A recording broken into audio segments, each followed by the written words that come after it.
श्रीराम समर्थ गुरुजी। मी Supriya Shinde, batch number 16 वास्तुविशारद वर्गाची विद्यार्थिनी। मी आज मुंबईचा अभ्यास केलेला आहे, झोन वाईज, आणि जिथे मी राहते त्याही भागचा मी अभ्यास केलेला आहे। तर मुंबईचा विचार केला तर मुंबई हे 7 बेटांचं शहर आहे। 7 बेटं पूर्वी वेगवेगळी होती आणि आता तिथं माती टाकून, भर टाकून किंवा त्यावरती रस्ते बांधून मुंबई पूर्ण एकच मुंबई शहर वसलेलं आहे।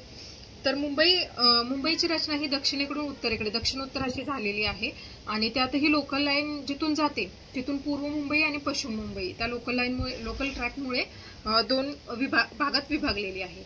मुंबईचा जर ईशान्येचा विचार केला तर ईशान्य भागात संजय गांधी नॅशनल पार्क, कांदिवलीचा काही भाग, तसेच कस्तुरबाचा काही भाग असा येतो।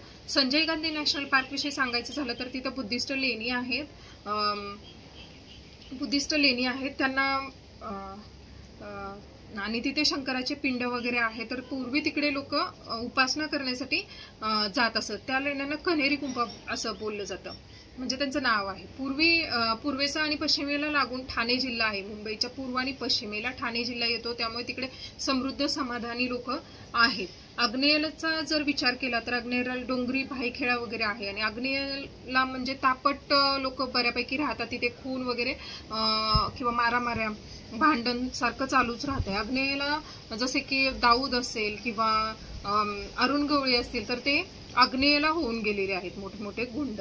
दक्षिणेचा विचार केला तर दक्षिण भागात मुंबईच्या मलबार हिल, चर्चगेट, मलबार हिल, चर्चगेट, महालक्ष्मीचा काही भाग, तसेच गेट ऑफ इंडिया हे येतं। तर दक्षिणेला विचार केला तर तिकडे मोठे बिझनेसमॅन आहेत, ते तिकडे वास्तव्यासच आहेत, जसे की अंबानी असतील किंवा दमानी असतील, तर ते तिकडेच राहतात। पारशी लोक पूर्वी दक्षिणेला जास्त राहत होते, पण आता त्यांची संख्या तिकडेची कमी झालेली आहे। नंतर नैऋत्य भागाचा विचार केला तर नैऋत्यला दादर चौपाटी, माहीम चौपाटी वगैरे हे येतं। या भागातील लोक दुःखी, कष्टी वगैरे आहेत। पश्चिम भागात मुंबईच्या बांद्रा, अंधेरी, जुहू चौपाटी, विलेपार्ले, गोरेगावचा काही भाग येतो। तर इकडे बऱ्यापैकी फिल्म इंडस्ट्रीतली लोक राहतात पश्चिम भागात। तर नेम फेम वगैरे इकडे आहे पश्चिम भागात बऱ्यापैकी। वायव्येचा विचार केला तर वायव्येला चारकोप, मालवणी, मड बीच, अक्सा बीच वगैरे हे येतं। इकडची लोक चंचल आहेत, प्रवास करणारी आहेत, सतत घर बदलणारी आणि खरंच अशी आहेत लोक इकडची। आणि उत्तरेचा विचार केला तर मुंबईच्या उत्तरेला बोरिवली, नंतर कांदिवली, नंतर मीरा भाईंदर वगैरे येतं।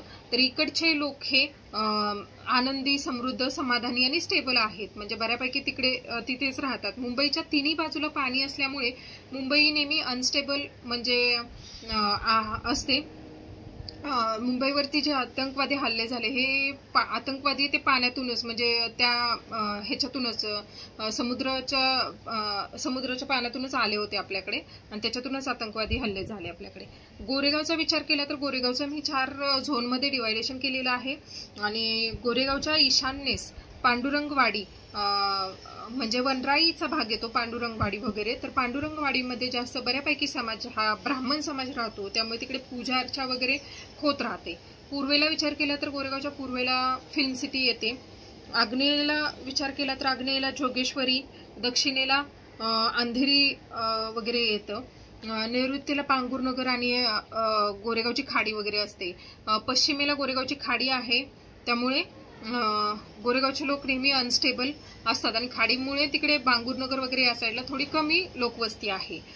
नंतर गोरेगावच्या वायव्येला मालवणी, मड बीच वगैरे येतं, ते तिकडची लोक सतत प्रवास करणारे वगैरे आहेत।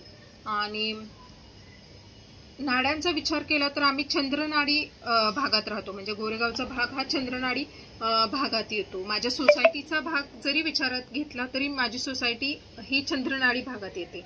सोसायटीच्या उत्तरेला मोठी बिल्डिंग आहे। पूर्वी तिकडे झोपडपट्टी होती, पण आता SRA सिस्टीममुळे ती झोपडपट्टी काढून तिकडे बिल्डिंग मोठी तयार केलेली आहे आणि सगळी लोक आता त्या बिल्डिंगमध्ये राहायला गेल्यामुळे स्टेबल आहेत। ईशान्येला विचार केला तर तिकडे मोठी बिल्डिंग आहे, पण आमच्या सोसायटीचं जे मंदिर आहे, शंकराचं मंदिर, ते ईशान्य साईडला येतं, ईशान्येला आहे। पूर्व साईडला एक बिल्डिंगचं कन्स्ट्रक्शन चालू आहे। आग्नेय भागात भवानी मातेचं मंदिर येतंय, तसंच दक्षिणेला गजानन महाराजांचा मठ आहे। नंतर गणपतीचं मंदिर आहे. नैऋत्य भागात इथे बिल्डिंगचं कन्स्ट्रक्शन चालू आहे, थोडाफार झोपडपट्टीचा एरिया येतो.